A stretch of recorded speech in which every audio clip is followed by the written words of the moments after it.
Babamla nasıl para isterim?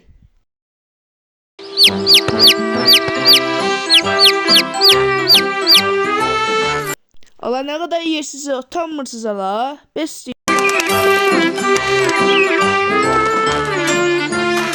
Kaçma da uğraş. Yumağımı yiyip kaçırır cındıra bak. Buraya gel sen, ben biraz vereceğim sana. Nereden gel buraya. Piksel oğlu piksel. Ana salam deyirsiniz başı şeza oldu. Sen naratamımı sen tapacaksın bir gün. Bana para ver, bana para. Aa. Nilo'ya ne yapıyorsun öyle? Ananı arıyorum. Görmüyor musun orası, bu yağmur duası yapıyorum. Ne yapayım?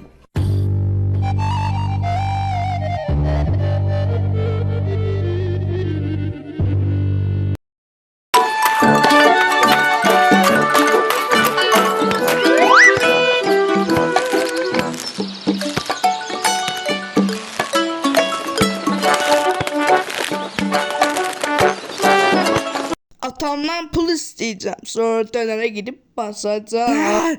Döner. Döner. Ay davlenyam düştü. Ay davlenya. Aa, Allah'ım sana gelirim Allah'ım. Mete bak mənə ne oldu ya, Mete bak o.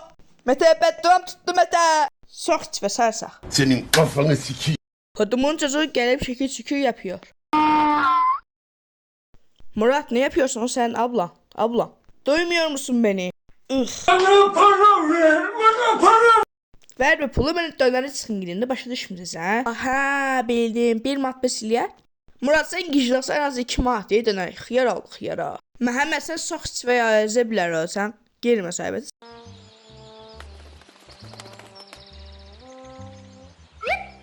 Ağaç. İşte buldum.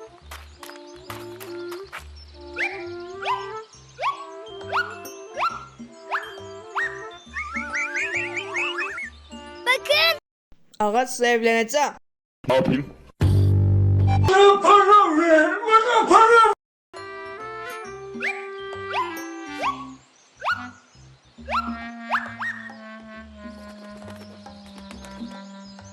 Az kaldı.